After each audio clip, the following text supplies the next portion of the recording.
พามืดมนโคเทียนสายลมเย็นเย็นพัดยามเศร้าตรู่หมู่เพิ่งตองเกสรดอกไม้เจาะใจดูดดึงรสหวาน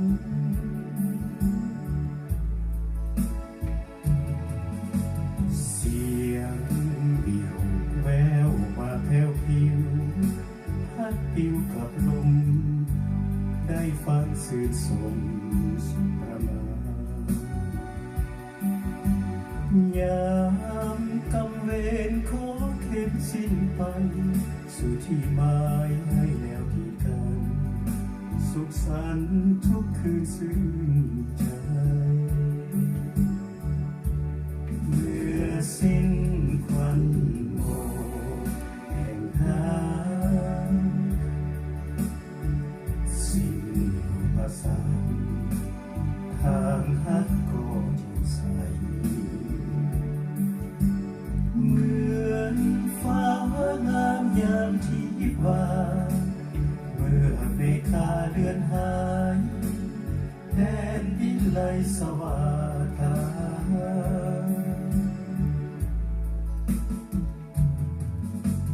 แม้บุญสร้างร่วมทางกันแล้วแค้วกันบ่ได้เพิ่งอยู่คนใดโค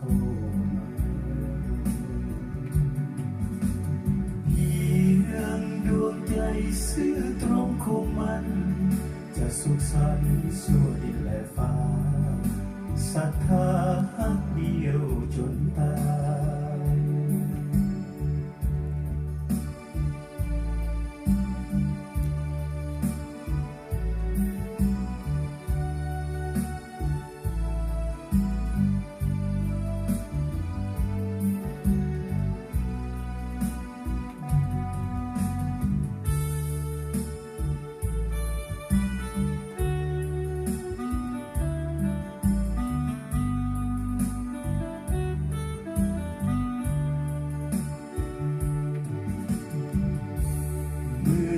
สิ้นควันโมแห่งหายสิ้นประสา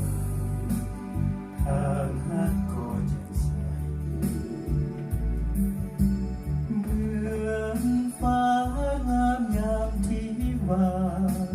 เมื่อเมฆาเลือนหายแดนวิไลสวา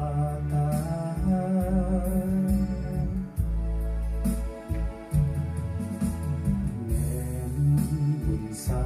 ร่วมทางกันแล้วแค้วกันบ่ได้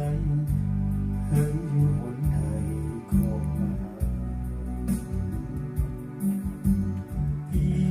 ยงดวงใจซื่อตรงคงมันจะสุขสันต์สู่ดินและฟ้าศรัทธาเดียวจนตายจะสุขสันต์สู่ดินและฟ้า